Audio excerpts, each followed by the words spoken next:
하나님 아버지, 지극히 작은 것에 충성함으로 주님 다시 오시는 날 잘하였다 착한 종이여 내가 열 고을 권세를 차지하라는 축복을 받기를 원하오니 오늘 저희들에게 말씀하여 주시옵소서. 예수님의 이름으로 기도합니다. 아멘. 오늘 이 말씀의 장면은 삭개오 집에서 일어난 말씀입니다. 삭개오 집에서 저녁 만찬이 아직 끝나지 않았습니다. 예수님의 목표는 항상 영혼 구원입니다. 지성전 십자가, 지성전 구원입니다. 삭개오가 분수령적인 회개를 하면서 주여 보시옵소서 내 소유의 절반을 가난한 자들에게 주겠사오며 만일 누구의 것을 속여 빼앗은 일이 있으면 내 갑절이나 받겠나이다 라고 하는 놀라운 적용을 합니다. 그때 예수님께서는 기회를 놓치지 않으시고 삭개오의 구원을 선포하시고 난 다음에 인자가 온 것은 잃어버린 자를 찾아 구원하려 함이니라고 10절에 말씀하십니다. 그런데 잃어버린 자를 찾는 사역은 예수님 혼자서 다 하는 게 아니죠. 누군가가 이 사명을 대신해 주어야 합니다. 주님은 열마나 비유를 통해서 장사하라고 하십니다. 이 명령은 잃어버린 영혼을 찾아 구원하시려는 하나님의 열망을 담은 말씀입니다. 첫째로 장사하기 위해서는 하나님 나라의 비전이 있어야 합니다. 11절입니다. 그들이 이 말씀을 듣고 있을 때에 비유를 더하여 말씀하시니 이는 자기가 예루살렘에 가까이 오셨고 그들은 하나님의 나라가 당장에 나타날 줄로 생각함이더라. 한참 삭개오가 말씀을 이어가고 계신 예수님은 갑자기 열마나 비유를 말씀하십니다. 이 비유의 초점은 예루살렘에 가까이 왔다는 거죠. 여러분 오늘 이후로 계속 보시면 예루살렘에 가까이 왔다는 말씀이 계속해서 나와 있습니다. 19장 28절에도 보면 예루살렘을 향하여 앞서서 가시더라. 그리고 41절에 가까이 오사 성을 보시고 그리고 47절에 예수께서 날마다 성전에서 가르치시고 이제 예루살렘 성에서 예수님이 마지막 일주일 사역을 감당하실 겁니다. 갈릴리에서 출발한 여정이 이제 예루살렘을 지치게 두고 있습니다. 여리고에서 예루살렘까지는 한 30여 킬로 정도 떨어져 있습니다. 여리고는 해발 마이너스 260m고요. 그리고 예루살렘은 해발 800m 정도니까 한 1000m 정도의 산을 올라가는 약간은 이렇게 가파른 길입니다. 제자들은 예루살렘에 가까웠다는 사실에 가슴이 설렜습니다. 그곳에 가면 로마 정부에 대한 혁명이 일어나거나 예수님께서 아주 놀라운 하늘 군대를 동원해서 당장 하나님의 나라를 세워나갈 것을 기대했기 때문입니다. 하나님의 나라는 하나님의 권세가 완벽하게 드러나는 것을 말하죠. 그래서 완전한 공의, 완전한 평화, 완전한 사랑 이것이 임하는 것이 하나님의 나라인데 성경에서는 분명히 말합니다. 이런 것이 완전히 일어날 때는 언제라고요? 예수님이 재림할 때죠. 그래서 하나님의 나라가 완전하게 완벽하게 드러나는 것은 예수님이 재림할 때입니다. 왜냐하면 온전한 정의가 일어나지 않은 상황, 온전한 평화가 일어나지 않은 상황, 그리고 온전한 사랑이 일어나지 않는 상황에 대해서 예수님이 심판주로서, 재림주로서, 심판을 단행함으로써 그 모든 것을 회복시키는 역사가 그때 일어나거든요. 그때 하나님의 나라가 완전히 완성됩니다. 하나님의 나라가 시간적으로 공간적으로 임박하긴 했지만 예수님께서 아직 예루살렘으로 올라가시는 이유는 이 하나님의 나라의 열매를 맺기 위해서 이제 씨앗을 완전히 덧뿌리는 거죠. 예수님께서 완전한 심판주로 오시기 위해서는 예수님이 십자가에 죽으셔야 하고 부활하셔야 하는 이런 과정들이 있어야 되기 때문에 제자들은 미래 짐작하고 마치 예수님이 재림의 역사를 이루는 것이라고 착각했던 거죠. 예수님뿐만이 아니라 예수님의 제자들뿐만이 아니라 그 당시 예루살렘에 모여있던 사람들도 예수님이 낙이 타고 감람산 빗달길을 내려오면서 예루살렘으로 입성할 때 그때 수많은 사람이 종려나무 가지를 들고 예수님을 호산나 하면서 맞이했잖아요. 종려나무 가지로 맞이하는 것은 재림주를 맞이할 때 하는 행위거든요. 그래서 예수님의 제자뿐 아니라 모든 사람들이 이 예수님의 예루살렘 입성을 재림에서 예수님이 입성하는 것으로 착각했다고 볼 수가 있습니다. 하나님의 나라를 제대로 알아야 예루살렘이 어떤 곳인지 오해하지 않습니다. 저도 결혼을 하면 완전한 행복이 이루어지는 줄 알았습니다. 그런데 해보니까 그때부터 고난이 시작되더라고요. 자식을 낳으면 부러울 게 없는 줄 알았습니다. 그런데 셋이나 낳았는데 자식을 낳아보니 다른 자식들보다 뛰어나의 기쁨이 있더라고요. 그리고 신학을 하고 목회지를 얻지 못해서 전전긍긍할 때 그때 제 기도 제목은 30만 원 사역비를 주는 곳을 찾고 있었는데 그래서 좀 사역비를 많이 주는 곳에 가면 이제 행복이 임할 줄 알았는데 큰 교회에 목회 사역지를 찾아서 들어갔는데 그때부터 또 다른 고난이 있더라고요. 온전한 제자가 되는 것이 목회자의 길인 줄 알았는데 신학을 하고 목회를 해보니까 온전한 제자가 되는 길이 점점점 멀어지고 있는 거예요. 그래서 사역을 하면 할수록 퇴보하는 제 모습을 볼 수 있었습니다. 그래서 저는 왕위를 받아보라는 유혹에 넘어가서 이제 이 모든 것이 아니고 가장 행복한 길은 대형교회 담임 목사가 되는 거라고 생각을 했죠. 그래서 그 유혹에 금방 넘어갔습니다. 그래서 담임 목사 청빙에 참여했습니다. 어쩌면 여태까지 이루지 못한 행복이 저 담임 목사 자리에 가면 이루어질지도 모른다는 생각이 들었습니다. 여의도 목회 생활을 그만두고 개척을 준비하는 시기와 맞아 떨어지면서 하나님이 준비해 주신 예루살렘에 다다른 줄 알았습니다. 나의 예루살렘이 여기구나. 여기에서 이제 놀라운 하나님의 영광을 보는구나. 이렇게 착각을 했던 거죠. 본문의 제자들처럼 하나님의 나라가 당장에 눈앞에 나타날 줄만 알았습니다. 담임 목사의 막강한 고난으로 하나님의 나라를 이룰 줄 알았습니다. 정의와 공의와 평화와 사랑을 이룰 수 있을 것이라고 착각했던 거죠. 그러나 그것은 저의 온전한 착각이었고 주님이 인도하신 예루살렘은 바로 이 홍덕이었고 이곳에서 십자가의 순종을 하라고 요구하시는데도 저는 분당히 조사오니 하면서 왕의 대관식을 꿈꾸었던 거죠.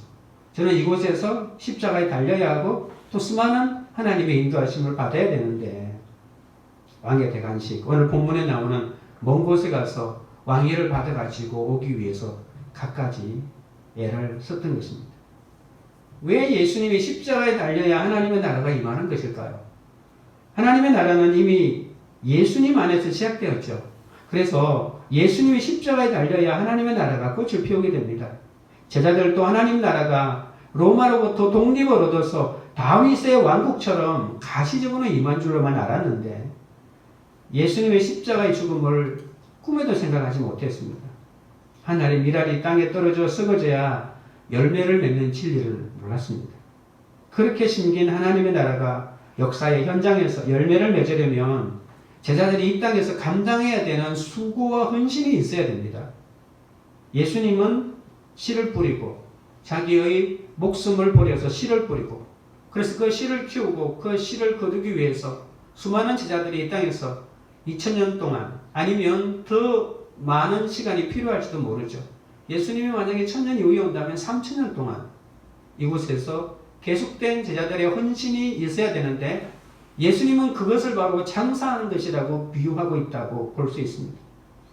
예수님께서는 열머나 비유를 통해서 제자들이 하나님 나라에 대해서 오해하고 있는 부분을 교정하십니다.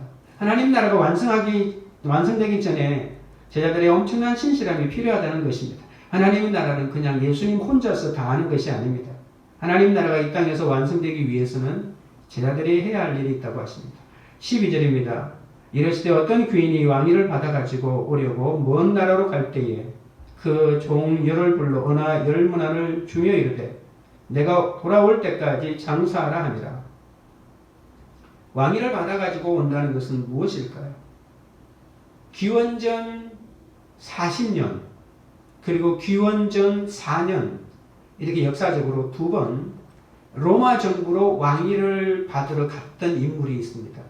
첫 번째 기원전 40년에 로마 정부에서 팔레스타인을 다스릴 수 있는 통치권인 왕위를 받은 사람이 바로 헤롯 대왕입니다. 네, 헤롯 대왕이 기원전 4년에 죽습니다. 수많은 부인들, 수많은 자녀들이 있는데 마지막에 죽을 때 이렇게 유언을 합니다. 헤롯 안디바, 그리고 헤롯 아켈라오, 그리고 빌립이라고 하는 세 자녀에게 이 유대 땅을 통치권을 물려준다라고 이렇게 유언을 남겼습니다. 그런데 이 유언이 온전히 이루어지려면 이 아들이 왕위를 이어받아도 괜찮은지 로마 정부에 가서 황제의 인준을 받아야만 가능합니다. 그런데 인준을 받으러 아켈레오가 로마로 갔는데 팔레스타인에서 반란이 일어났습니다. 그래서 아켈라오는 절대 우리의 왕이 될 수가 없다고 그러면서 여러 대표단을 꾸려가지고 로마로 사절단을 보내고 절대로 아켈라오는 우리의 왕이 될 수 없다고 하는 반대 투쟁하기 위한 사람들을 보냈습니다. 그러나 아켈라오는 왕은 못 되었지만 이 팔레스타인 통치권을 얻어서 돌아옵니다. 그걸 분봉왕이라고 부르죠. 유대와 사마리아를 다스리는 왕으로.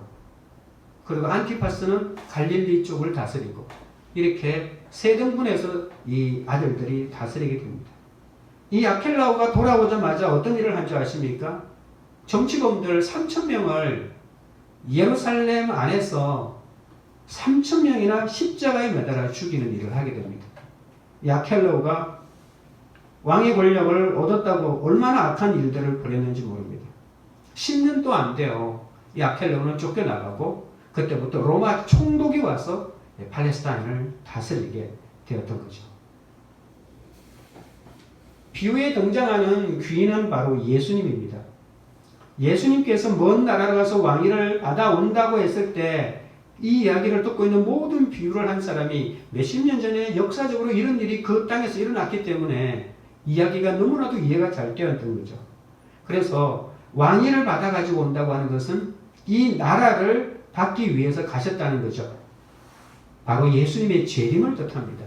여기 나오는 귀인은 예수님이고 예수님이 왕위를 받아가지고 온다고 하는 것은 예수님의 재림을 뜻합니다.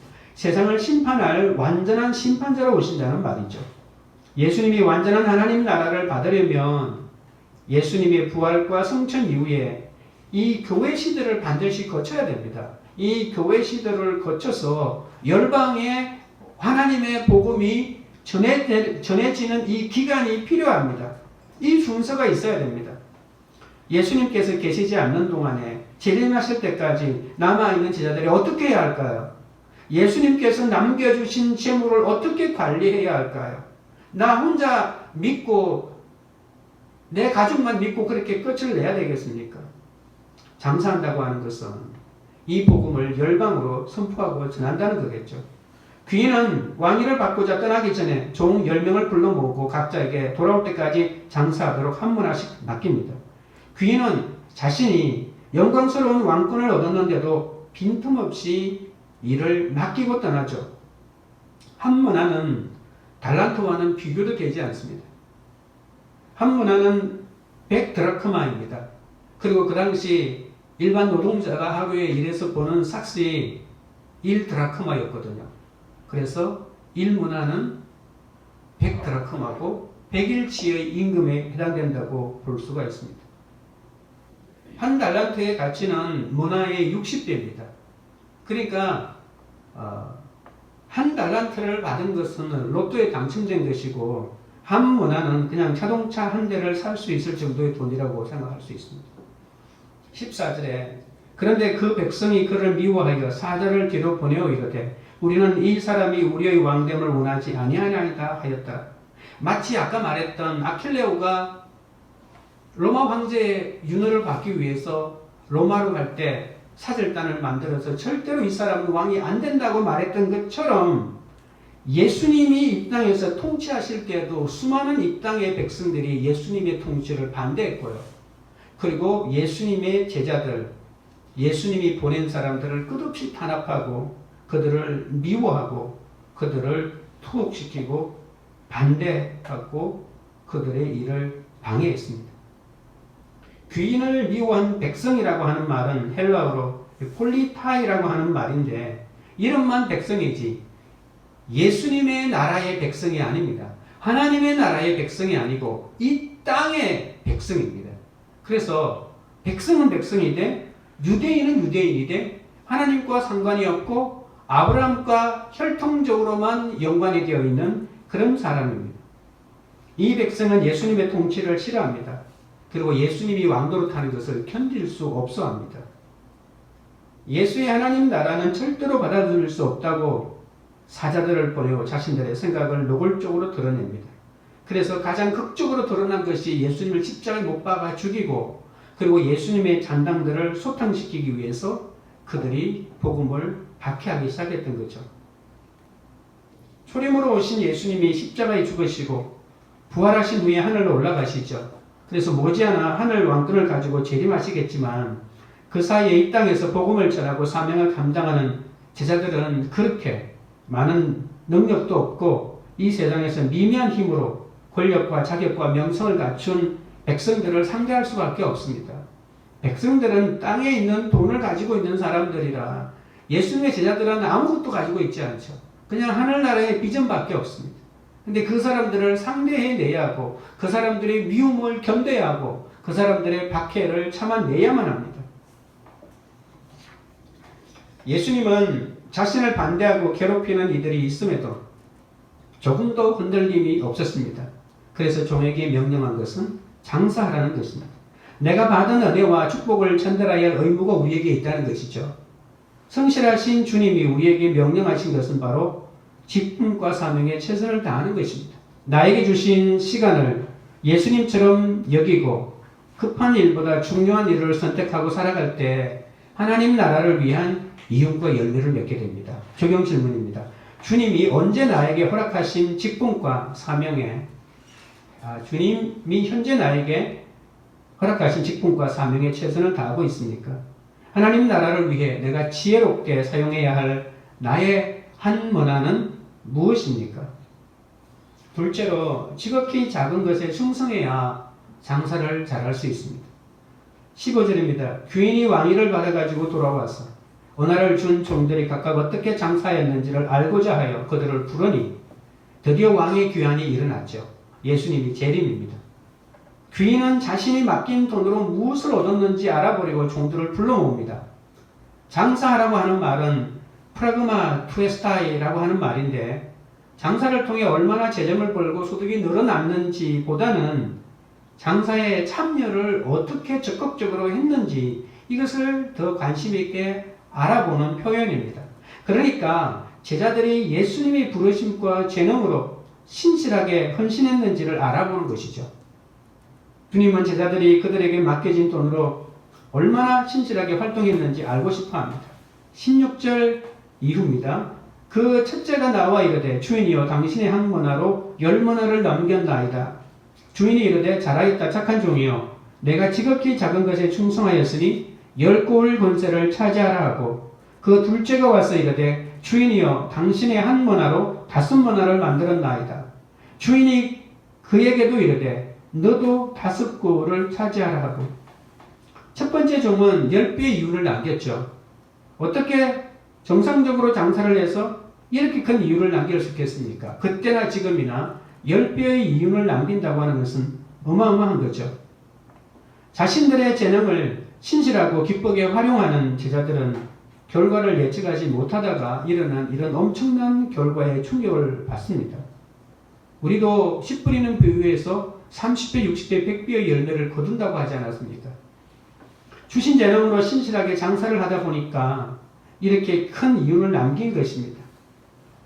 제자 돈은 고정된 성과나 생산 할당량으로 측정되지 않고 얼마나 열심히 그 장사에 내가 헌신했는지가 중요합니다. 마태복음에 10달란트 받은 종처럼 그쵸? 엄청난 달란트를 받았잖아요. 막강한 재력과 능력으로 제자의 사명을 감당하는 것이 아닙니다. 제자들은 예수님이 안 계시는 동안에 빛나는 재능과 능력으로 사명을 감당한 것이 아닙니다. 마태복음과는 조금 관점이 다릅니다. 예수님은 제자들에게 세상을 변화시킬 것을 요구하지 않고 주어진 재능으로 신실하게 사명을 감당할 것을 기대하고 있다는 것입니다. 누가복음 16장 10절에도 지극히 작은 것에 충성된 자는 큰 것에서 충성된다고 말합니다. 오늘 이 본문에서도 한 문화 남긴, 10문화를 남긴 사람을 칭찬하는 표현에도 17절에 지극히 작은 것에 충성했다고 말하고 있지 않습니까? 그래서 지극히 작은 것에 충성하는 이 비밀을 깨닫지 못하면 이 하나님의 나라에 헌신하지 못합니다. 한 문화는 귀인이 없을 때도 종의 신실함을 테스트하기 위해서 주는 시험용 돈에 불과합니다. 예수님은 제자들이 이윤을 많이 남기길 원하지 않았습니다. 그냥 자신이 받은 미천으로 장사를 하라고 하십니다. 얼마를 남겨야 한다고 구체적인 기준도 제시하지 않습니다. 주인은 종들이 남긴 것에 따라 각각 다르게 보상을 해줍니다. 10문화를 남긴 종에게는 10부를 다스리는 권세를, 5문화를 남긴 종에게는 5고을을 다스리는 권세를 줍니다. 그냥 보상이 10도시, 5도시를 다스리는 거죠. 더 많은 헌신을 하도록 그에게 일을 주는 것입니다. 이것은 우리가 왕처럼 권력을 행사하고 누리라고 주는 권세가 아닙니다. 하나님의 나라에 더 크게 참여하고 더 큰 책무를 부여받게 된다는 것이죠. 베드로처럼 그리고 바울처럼 하나님의 나라를 위해서 이 땅의 구원을 위해서 더 많은 헌신을 하도록 초청되는 것입니다. 적용 질문입니다. 나에게 허락하신 분량 안에서 주께 충성을 다하고 있습니까? 지극히 작은 일에 충성합니까? 나처럼 무능한 자를 써주신 하나님, 나를 구원해 주신 주님이 감사해서 주님을 사랑함으로 맡기신 일에 충성합니까? 셋째로 우리가 장사를 잘 하려면 하나님을 바로 알아야 합니다. 20절입니다. 또 한 사람이 와서 이르되 주인이여 보소서 당신의 한 문화가 여기 있나이다. 내가 수건으로 싸두었나이다. 세 번째 종은 첫째, 둘째로 불리지 않고 그냥 한 사람이 왔다고 이렇게 얘기합니다. 예수님의 부르심에는 오직 두 가지 반응밖에 없습니다. 신실함으로 일하든지 아니면 불순종하든지. 이 종은 주인에 대하여 당신은 엄한 사람인 것을 내가 무서워함이라고 남 탓을 합니다. 여러분 여기에서 보이는 이 세 번째 종의 남 탓은 정말 우리가 듣기에 민망할 정도입니다. 아버지 때문에, 엄마 때문에, 남편 때문에, 자식 때문에 무섭다고 합니다. 다른 사람 탓을 하며 자신이 피해자인 것처럼 얘기합니다. 이런 사람일수록 머리가 좋고 생각이 많습니다. 이 사람은 아는 게 많아서 장사해도 망할 걱정부터 합니다. 저도 처음에 개척할 때 망할 것부터 생각이 나더라고요. 개척하라고 하면 마땅히 복음을 전하고 준비되어야 된다는 생각을 해야 되는데 개척을 하면 뭘 먹고 살지? 어떻게 먹고 살지? 쟤들은 어떻게 키우지? 왜 결혼은 좀 늦게 하고 왜 아이들은 늦둥이 둘을 낳아서 왜 아직도 엄청나게 공부시켜야 될 일이 많은데 왜 이때 하필 개척이지? 이런 먹고 사는 문제가 물밀듯이 밀려오더라고요. 그걸 잘라내는데 몇 년이 걸리다가 안 잘라지더라고요. 그냥 하니까 조금씩 홍해처럼 이렇게 비껴가는 거지. 그 모든 문제가 해결되고 보장이 되어서 그 일을 할 수는 없는 거죠. 그래서 아는 게 많은 사람은 장사해도 망할 것부터 생각합니다. 어떻게 하면 망한다고. 몇 프로가 망했다고. 하나님이 주신 것으로 만족하지 못합니다. 저같지만 돈이 더 많아야 되고 또 나는 더 많이 배웠어야 되고 나는 좀 더 유능해야 되고 이런 온갖 핑계를 다 대고 있다는 거죠. 내 자식이 부족하다고 자신의 힘으로 그걸 바꾸어버리고 명문대학에 보내서 자신의 열등함을 채워버리고 달달 볶고 온갖 수를 다해서 좋은 대학에 보내려고 발버둥을 칩니다. 아내가 마음에 안 들면 어떻게 해야 되나요? 아내가 마음에 안 들면 바람을 피우고, 그죠? 마음에 안 드니까 바람 피워야죠. 세상은 한 세상밖에 없는데. 그리고 그러다가 술을 써서 이혼을 하고, 그리고 다시 재혼을 하면 되죠. 여기 보면 이 종이 내가 수건으로 사두었나이다라고 이렇게 말합니다. 이 말은 당신이 내게 맡긴 대로 내가 그것을 보관해 두었다는 뜻이죠. 당신이 내게 주신 것 그대로 가지고 당신 앞에 내어놓았으니까 나는 아무 잘못이 없다라고 이렇게 말합니다. 여러분, 수건으로 사두는 것은 땅에 파묻어 두는 것보다도 훨씬 더 위험 부담이 높습니다. 랍비들이 법을 만들었는데 땅에 파묻었다가 도둑 맞는 것은 배상할 책임이 없다라고 이렇게 말합니다. 그러나 수건으로 사두었다가 옷 속에 감추어 두었다가 도둑 맞는 것은 마땅히 자기가 배상해야 됩니다. 땅 속에 묻은 것은 배상의 책임이 없기 때문에 대부분의 사람들이 땅 속에 묻어두는데 이 사람은 땅 속에 묻어둔 것도 아닙니다. 돈을 수건으로 사두었다가 도둑 맞으면 부주의해서 보관했다는 자기 책임을 면할 길이 없지 않습니까? 그런데도 이것도 너무나도 당당하게 재림하신 주님에게 말하는 거죠. 수건으로 사두었다는 것은 맡은 돈에 대한 불성실한 보관 자세를 명확하게 하고 있습니다. 종은 끝까지 자신의 잘못을 인정하지 않고 현명하게 행동했다는 식으로 말하고 있습니다. 여러분, 항문화는 우리가 날마다 빠지지 않고 하는 큐티라고 생각할 수 있습니다. 큐티가 무슨 영성에 도움이 되느냐고 하겠지만 매일 주님과 함께 보내는 삶 없이 일생을 주님과 함께 보낼 수는 없습니다. 선한 하루가 모여서 선한 일생이 되는 거지. 하루하루를 악하게 산 사람이 하루하루가 모여서 되는 일생을 선하게 보낼 수가 없습니다. 하루하루를 어떻게 보냈는지에 따라서 선한 일생이 되고 또는 악한 일생이 되는 거죠. 우리가 똑똑해서 큐티를 하는 것이 아닙니다. 매일 이슬비가 내리듯이 바위 같은 마음에 말씀이 계속해서 뚫어져야 하는 거죠. 말씀 묵상을 위해서 시간과 장소를 구별하고 습관이 될 때까지, 그리고 그것이 습관이라는 것도 모를 정도로 말씀 묵상이 자연스러워져야 합니다. 마치 숨을 쉬는 것처럼 그렇게 자연스러워져야 합니다. 말씀 묵상은 하나님의 말씀을 오늘 나에게 말씀하시는 반응이라고 볼 수 있습니다. 단순히 머릿속에서 끝나는 지적 활동이 아닙니다. 하나님의 말씀을 읽었으면 그것을 가지고 살아내는 것까지가 말씀 묵상입니다. 그래서 말씀 묵상은 반드시 적용이 동반되어야 하고, 적용이 동반되기 때문에 삶의 변화가 일어나는 거죠. 여러분, 큐티가 가장 큰 장점이 뭔지 아십니까? 그것은 큐티가 죄가 무엇인지 알려준다는 거죠. 교회 공동체가 하루속히 복구해야 할 것은 죄에 대한 개념입니다. 내가 피해자가 되는 순간 상대방은 가해자가 될 수밖에 없죠. 나는 피해자다라고 하면 무조건 상대방은 가해자입니다. 그러면 죄를 이길 수가 없습니다. 죄에 대해서 가르칠 수도 없고요. 나는 피해자인데, 나는 억울한데 용서가 되겠습니까? 그러니까 내가 피해자라고 하는 생각은 가지는 순간, 여러분, 사람의 관계 속에서 한 사람이 일방적으로 잘못하는 경우는 없습니다. 법적으로는 그것을 가리고 그 가린 만큼 벌금을 내게 하는 것과 마찬가지로 세상의 모든 잘못은 거의 대부분 상반 간의 잘못이 있는데요.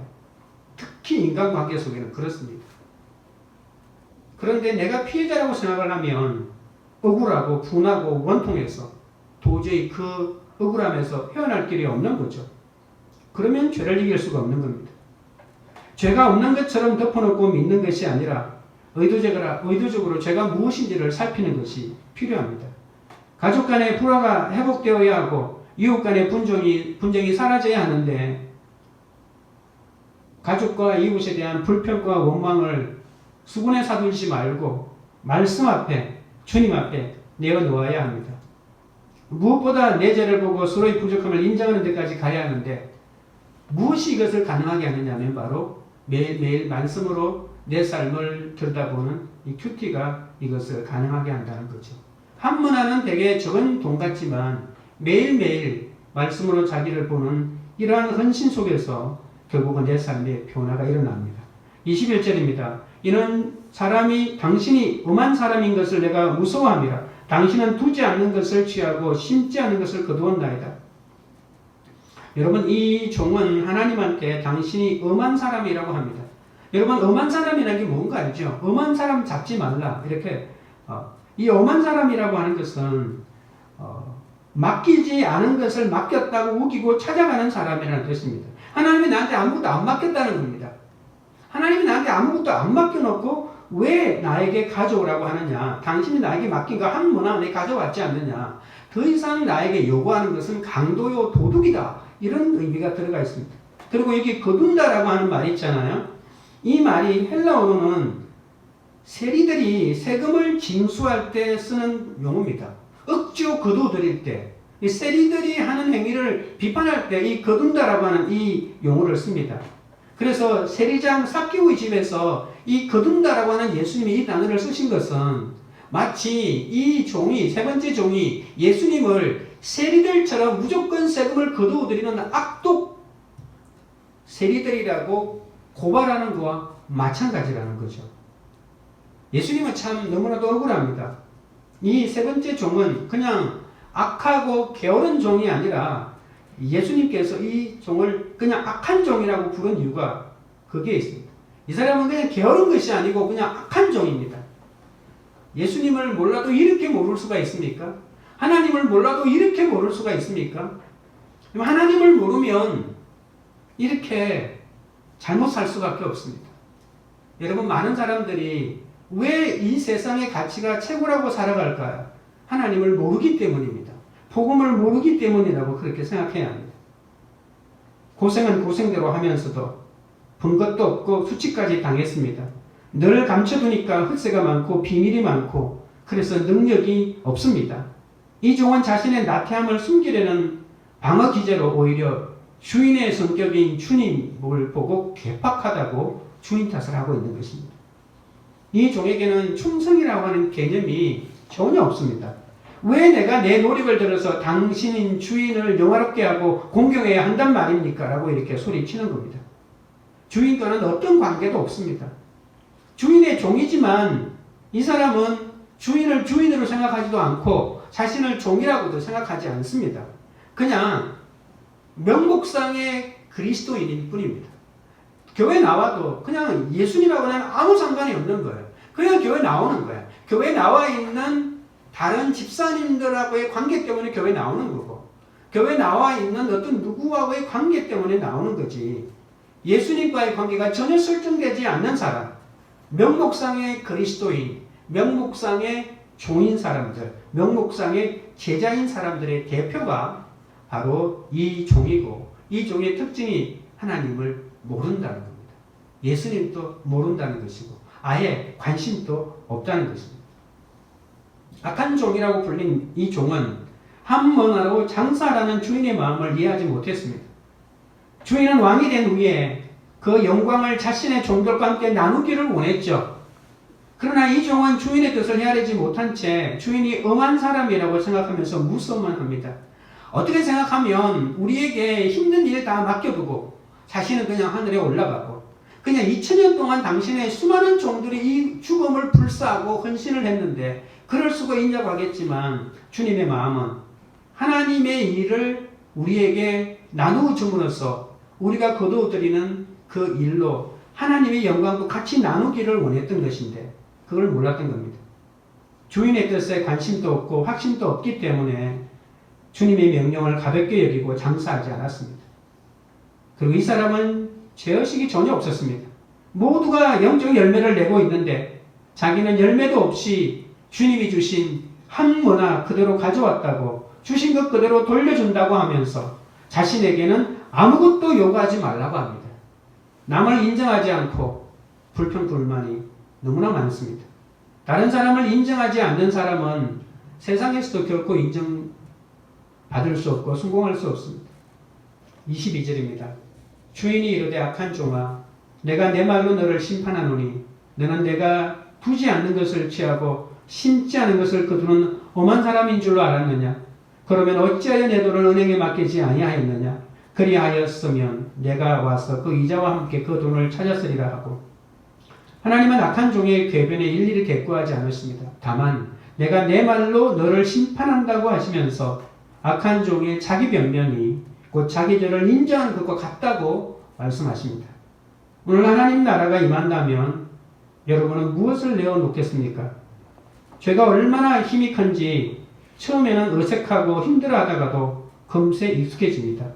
처음에는 이 종도 좀 두려웠을 거예요. 아무것도 하지 않는 자기 자신이. 그러나 하루 이틀 지나가니까 감각이 없어졌습니다.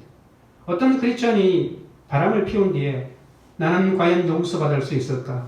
이렇게 괴로워했다고 합니다. 조금 지나니까 살림을 차리고 옛날 부인이 얼마나 못된 사람인지 내 결혼 생활이 얼마나 힘들었는지 이걸 주위에 있는 사람들에게 변명하고 다녔다고 합니다. 나중에는 믿는 사람들은 속이 좁다고 욕하면서 세상 사람들과 어울려 다니면서 죄의 즐거움에 빠져들어 살았다고 합니다. 여러분 고난 중에 잘 믿는 것 같다가 고난이 끝나니까 큐티도 안 하고 예배도 안 드리고 그러면서 잘 살 수 있습니다. 여러분 큐티 안 한다고 내 삶에 변화는 없어요. 아 이거 큐티 해야지라고 하는 생각이 처음에 있다가 이것도 지나면 큐티 안 하는 것이 아무런 감각이 없습니다. 예배 드리는 것도 마찬가지고 그런 것을 하루라도 안 하고 한 달 안 하고 뭐 이렇게 몇 달 안 하면 삶에 어떤 변화가 오면 우리가 민감하게 반응하고 교정할 수 있겠지만 아무 반응이 안 오거든요. 오히려 더 편해질 수도 있거든요. 그런데 명심하십시오. 결산할 때가 온다는 것입니다. 반드시 결산할 때가 옵니다. 주님께서는 부자 청년을 양육하신 것처럼 오늘 이렇게 말씀하시는 이유가 뭘까요? 이 세 번째 이 종도 하나님이 양육하고 있는 겁니다. 돌아오라고. 주님께서는 이 사람을 악한 종이라고 부릅니다. 내가 받은 한 문화로 장사하지 않고 수군으로 사둔 것에 대해서 주님은 악하다고 말합니다. 해야 할 일을 안 하고 가만히 있는 것은 그냥 중간이 아니라 주님은 악한 것이라고 말합니다. 24절입니다. 곁에 섰는 자들에게 이르되 그 한 문화를 빼앗아 10문화 있는 자에게 주라 하니 그들이 이르되 주여 그에게 이미 10문화가 있나이다. 주인이 이르되 내가 너희에게 말하노니 무릇 있는 자는 받겠고 없는 자는 그 있는 것도 빼앗기리라. 그리고 내가 왕됨을 원하지 아니하던 저 원수들을 이리로 끌어다가 내 앞에서 죽이라 하였느니라. 주님이 이렇게라도 말씀하시는 것은 지금이라도 돌아오라고 양육하는 것입니다. 헌신에 대한 칭찬은 주어진 기회가 얼마나 충성스럽게 사용했느냐에 달려 있습니다. 많이 못 남겨도 괜찮습니다. 많이 남기고 못 남기고의 문제가 아닙니다. 나에게 주어진 시간, 나에게 주어진 환경을 어떻게 썼느냐의 문제입니다. 여러분, 내가 좋은 부모 만나고 돈 많은 부모 만나가지고 아무 문제 없이 살은 것보다는 내가 힘든 자녀를 만나고 힘든 아내를 만나고 힘든 배우자를 만나고 너무나도 힘든 집안의 환경을 만났다 하더라도 주님께서 책정하는 기준은 주님이 특별하게 보고 계신다고 하는 거예요. 얼마나 편안한 삶을 살았느냐가 문제가 아닙니다. 주님은 그 순간순간마다 어떻게 주님을 더 의지하고 찾았는지를 주님은 보신다는 거죠. 내 환경이 힘들수록 고난일수록 우리는 주님을 더 찾을 확률이 많다면 우리는 오히려 고난한 것이 하나님을 더 찾게 되는 기회라고 하는 것을 알 수 있습니다. 청지기 의식, 많이 받은 사람은 청지기 의식이 있는데 적게 받은 사람은 부자 의식을 가졌기 때문에 이것이 얼마나 영육간에 고통스러운지 모릅니다. 끊임없이 다른 사람과 비교하기 때문에 주고 빼앗은 것은 하나님의 고난입니다. 오늘 본문에 보십시오. 24절에 주라 하고 하나 빼앗아서 10문화 가진 사람에게 주죠. 그리고 26절 뒷부분에 있는 것도 빼앗기리라. 주고 빼앗는 것은 하나님의 고난입니다.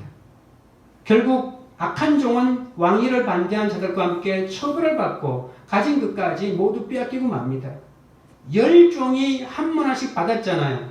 그런데 첫째 종, 둘째 종은 칭찬받았고 세 번째 종은 아마도 세 번째 종은 자기 한 사람뿐만이 아니고 나머지 6사람 또 물들게 해서 함께 심판받는 처들은 아닌지 모르겠습니다.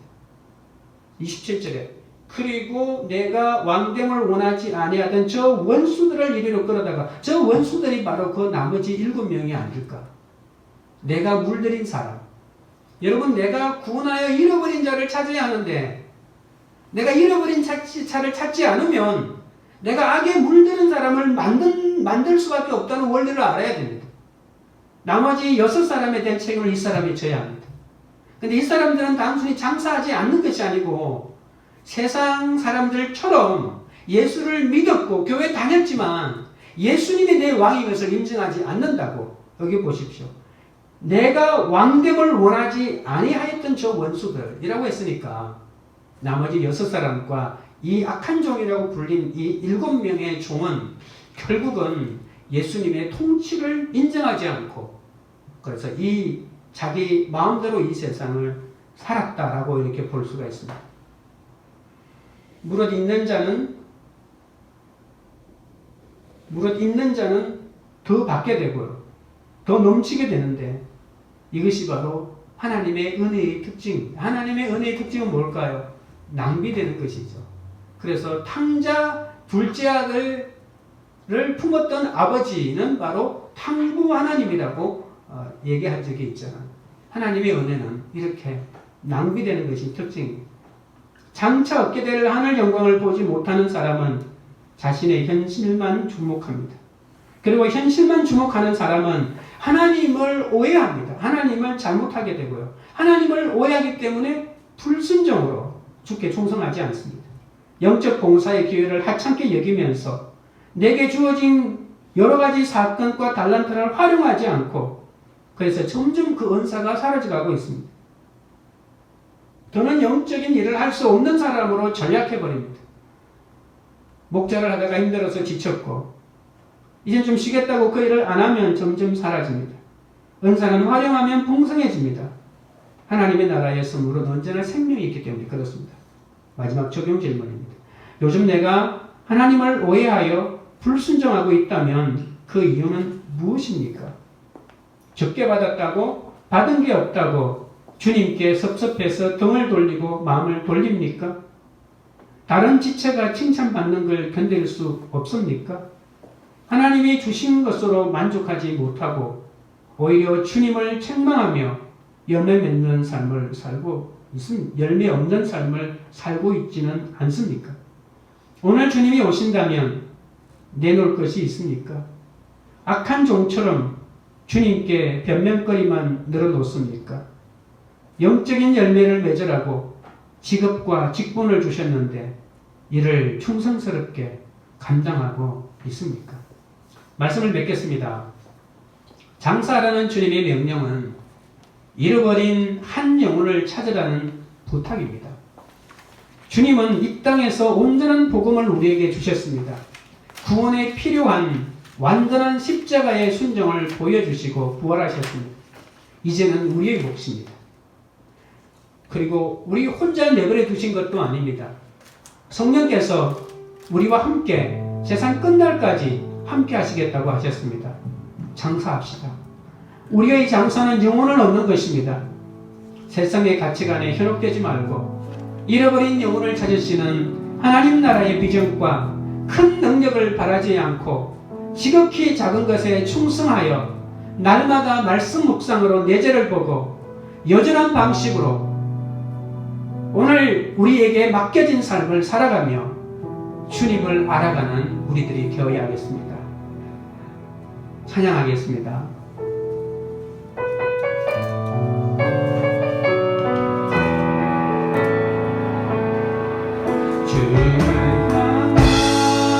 나의 사랑을 주께 고백하게 하소서.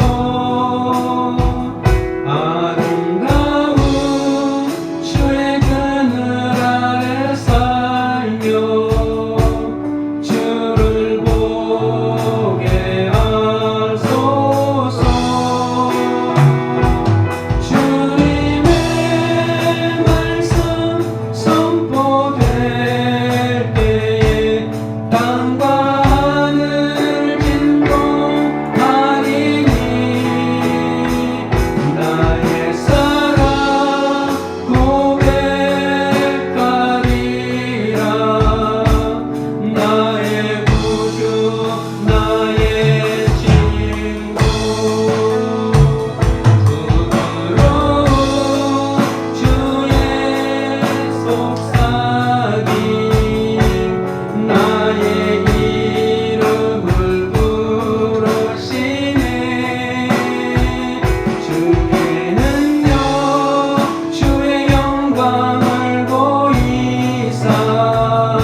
현재 나에게 허락하신 직분과 사명에 최선을 다하고 하나님 나라를 위해 내게 있는 한 문화를 지혜롭게 사용하게 해달라고 기도하겠습니다.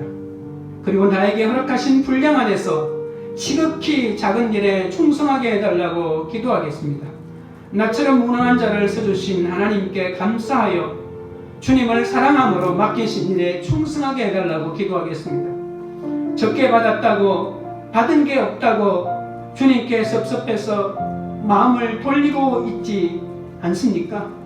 지체가 다른 지체가 칭찬받는 걸 잘 견디게 하시고 하나님이 주신 것으로 만족하고 열매 없는 삶을 살지 않도록 해달라고 기도하겠습니다. 악한 종처럼 주님께 변명거리만 늘어놓지 않게 하시고 내게 주신 직업과 직분에 충성하게 해달라고 주의 세번 부른 다음에 기도하며 주께 나아가겠습니다.